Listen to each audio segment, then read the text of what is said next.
What's going on out there?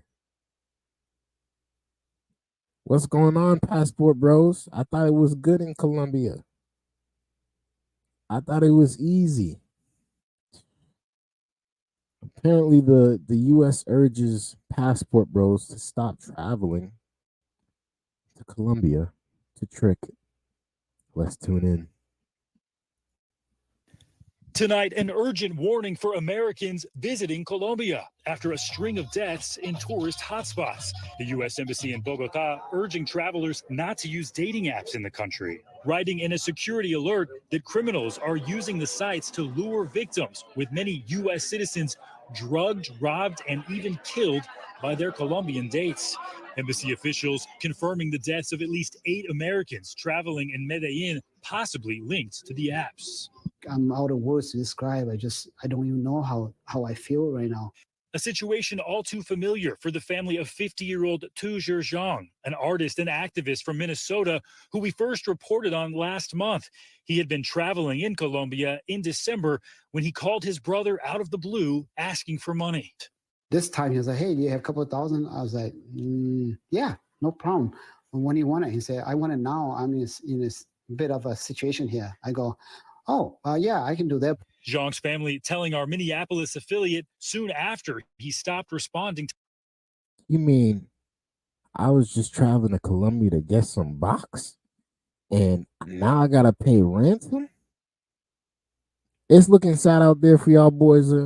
It's looking sad out there. I mean, stay far away. Stay far away from these dating apps if you out there in Colombia, my guys. We don't need to end up like another guy. We don't need to end up like him. He was just trying to have a good time. We all know what he was trying to do.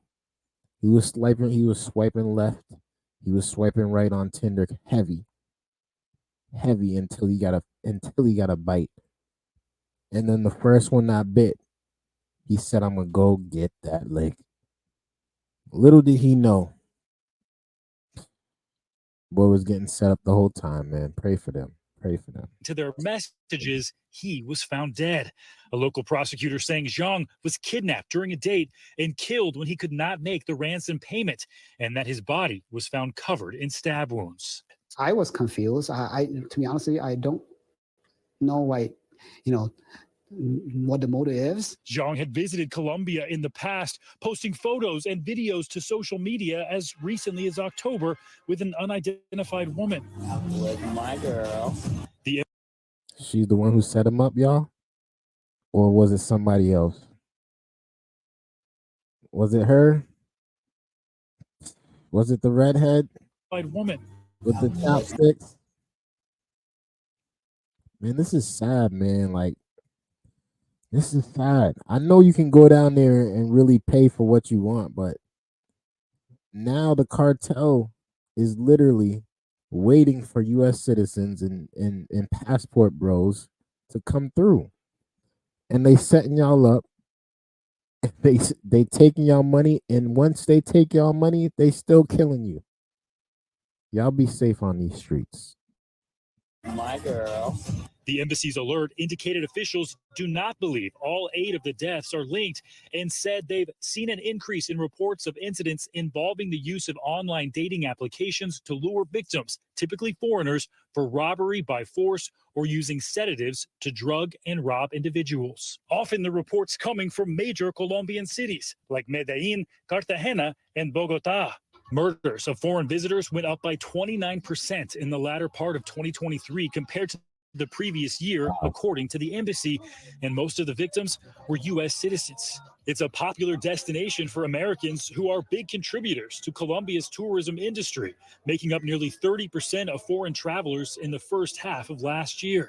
But behind that beauty, tragedy, and unanswered questions for families like Zhang's, a case where no arrests have been announced, according to that local prosecutor. Loved ones are left to mourn from thousands of miles away. And he'll draw everybody in. That's the type of people he is.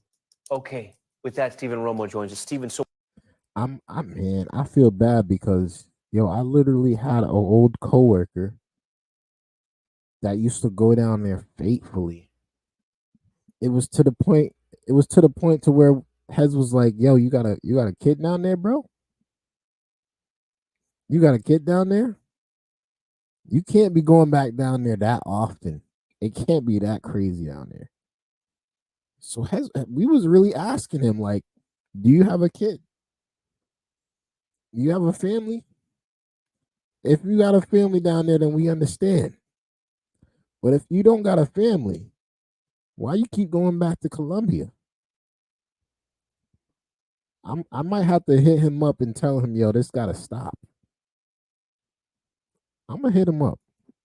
So what kind of advice is the U.S. Embassy giving travelers? Because a lot of people travel to Colombia. Yeah, a lot of people do, that's for sure. The advice actually applies to pretty much anywhere that you're dating. When you find people online, a lot of it is, if you meet a stranger, go to a public place. We hear that time and time again. Also, tell friends and family your plans, where you're going, details about the person, and even what app you used.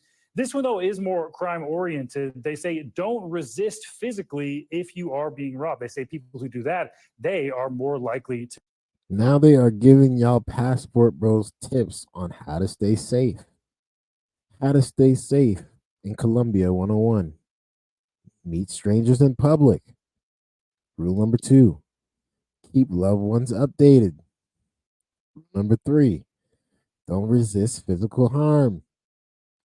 Rule number 4, trust your gut. Man, they knew what they was doing when they went down there. They know exactly what they was doing when they went down there. Trust your gut. Their gut instinct was to swipe left. To be killed. And also, importantly, in pretty much all situations, trust your instincts. If something feels off, just get away. But with all of these advisories and warnings out there, it might be a good idea just to put that phone down, stop swiping while you're visiting Colombia for a little Good bit. advice, Stephen Romo. All right, man, we thank you for that. Yeah, put the phones down. Put the phones down.